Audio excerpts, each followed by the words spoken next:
मुझे याद है कि मैंने अपनी बेटियों को सिंड्रेला और स्लीपिंग ब्यूटी की मनमोहक कहानियां सुनाई थीं। और हालांकि उन्होंने यही कहानियां बार बार सुनी थीं, लेकिन जब प्रिंस चार्मिंग आखिरकार प्रकट हुआ तो उनकी उत्सुकता कभी कम नहीं हुई। आप जानते हैं, हम सभी एक अच्छी परियों की कहानी का आनंद लेते हैं, लेकिन हम जानते हैं कि वे सच नहीं होती, वे बस काल्पनिक होती हैं। खैर, बाइबल में एक प्रेम कहानी है जिसमें एक क्लासिक परियों की कहानी के कुछ समान तत्व हैं। आपके पास एक संकट में पड़ी युवती है और एक राजकुमार है जो दिन को बचाने के लिए आता है, और मैं आपको बताना चाहता हूं, ये सच में है। इसका नाम रुत की पुस्तक है। अब यहूदी परंपरा के अनुसार भगवान ने इस अद्भुत प्रेम कहानी को बोआज और रुत के बीच दर्ज करने के लिए नबी सामुएल का उपयोग किया, ताकि भविष्य की पीढ़ियां इसे पढ़ सकें। और यहां पहले श्लोक में हमें बताया गया है कि यह छोटी प्रेम कहानी उन दिनों में हुई जब न्यायाधीशों का शासन था। अब हमने न्यायाधीशों की पुस्तक समाप्त की है, और यह दर्शाता है कि यह एक राष्ट्रीय विद्रोह का समय था भगवान के खिलाफ। और इससे हमें यह पता चलता है कि बोआज और रुत के पास अच्छे उदाहरणों की कमी है। वे एक दुष्ट समय में एक दुष्ट संस्कृति में जी रहे हैं, लेकिन मैं आपको बताना चाहता हूं, वे यह साबित करने जा रहे हैं कि एक अधर्मी संस्कृति के बीच एक धार्मिक जीवन जीना संभव है। अब श्लोक 1 शुरू होता है, जब न्यायाधीशों का शासन था, उस समय देश में अकाल था, और यहूदा के बेथलेहम का एक आदमी मोआब देश में रहने के लिए गया, वह और उसकी पत्नी और उसके 2 बेटे। उस आदमी का नाम एलीमेलेक था और उसकी पत्नी का नाम नाओमी था। उसके 2 बेटों के नाम मलान और किलियन थे। वे यहूदा के बेथलेहम के एफ्राथाइट थे। वे मोआब देश में गए और वहां रहे। अब इस्राएल में इन दुष्ट दिनों के दौरान, न्यायाधीशों के दिनों में, भगवान ने देश में अकाल भेजा। एलीमेलेक, उसकी पत्नी और उसके 2 बेटे बेथलेहम में रह रहे हैं, और अब वे वास्तव में एक असली संकट का सामना कर रहे हैं। मेरा मतलब है, घास का गोदाम खाली है और अलमारी भी खाली है। बेथलेहम का मतलब है रोटी का घर। तो रोटी के घर में रहने वाले लोग अब भूखे मर रहे हैं। संभवतः यह अकाल वही है जिसका उल्लेख न्यायाधीशों के अध्याय 6 में किया गया है। इससे फिर रुत की पुस्तक को गिदोन के समय में रखा जाएगा। तो यह अकाल इज़राइल के भगवान के खिलाफ विद्रोह का परिणाम था, और यह अकाल इस राष्ट्र को उनकी आध्यात्मिक समझ में लाने के लिए है। भगवान नहीं चाहते थे कि लोग रोटी के घर को छोड़ें, वह चाहता है कि वे पश्चाताप करें। लेकिन समस्या यह है कि एलीमेलेक इंतजार नहीं करने वाला है। तो पश्चाताप करने के बजाय वह अपने परिवार को मूर्ति पूजक मोआब क्षेत्र में ले जाता है। भजन संहिता के अध्याय 60 और पद 8 में भगवान मोआब को अपना धोने का बर्तन कहते हैं, यानी अपने गंदे पैरों को धोने के लिए एक कटोरा। अब मोआब केवल एक वास्तविक स्थान नहीं था, बल्कि यह गंदगी और कचरे का संकेत देने वाला एक उपमा बन जाता है। तो यहां एक परिवार है जो रोटी के घर को छोड़कर कचरे के ढेर की ओर जा रहा है।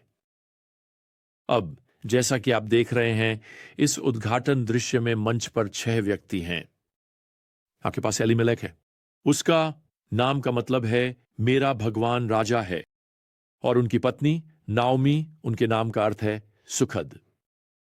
उनके बेटे मलान और किलियान, हिब्रू भाषा में उनके नामों में तुकबंदी है।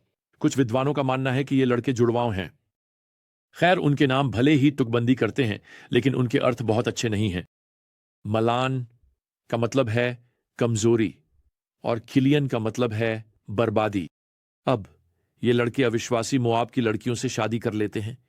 पद 4 हमें उनके नाम बताता है। ओर्पा, जिसका मतलब है जिद्दी, ये एक लड़की के लिए एक सुंदर नाम है। और फिर रुत है, और उसका नाम का मतलब है आराम या शायद दोस्त। तो यहां इस प्रेम कहानी में सभी पात्र वास्तव में अपने नामों के अर्थ को एक न एक तरीके से निभाने वाले हैं। ये सब कुछ है सिवाय एक के, एलीमेलेक। उसका नाम का मतलब है ईश्वर उसका मालिक है। इनमें से कोई भी बात यहां उसके द्वारा किए गए निर्णयों में नहीं दिखती। हमें यहां पद 2 में बताया गया है कि एलीमेलेक एक एफ्राथाइट है। वह वहां बेथलेहम के शहर में एक प्रमुख नागरिक है। एलीमेलेक वहां बेथलेहम के किनारे पर पहाड़ियों की चोटी पर खड़ा हो सकता था और वह मृत सागर के दूसरी तरफ मोआब के उपजाऊ खेतों को देख सकता था। अब जानते हैं, मैं सोच रहा हूं शायद उसने अपने आप से कहा, ठीक है, मैं केवल अपने परिवार को वहां कुछ महीनों के लिए ले जाऊंगा, भगवान को कोई फर्क नहीं पड़ेगा। मेरा मतलब है, जब मोआब में घास वहां हरी है तो यहां रहकर क्यों भूखा रहना। लेकिन मैं चाहता हूं कि आप यहां इस्तेमाल किए गए शब्दों में भटकाव पर ध्यान दें। पद 1 कहता है कि वे अस्थायी निवास के लिए गए। यह अस्थायी ठहराव को संदर्भित करता है। पद 2 कहता है कि वे वहां रहे, यानी वे वहां बस गए। पद 4 में हम पढ़ते हैं वे वहां लगभग 10 साल तक रहे।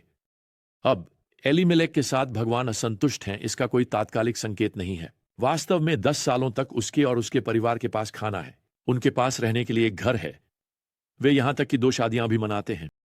समस्या यह है कि वे एक समुदाय से दूर चले गए हैं जिसे उन्हें भगवान के पास लौटने में मदद करनी चाहिए थी।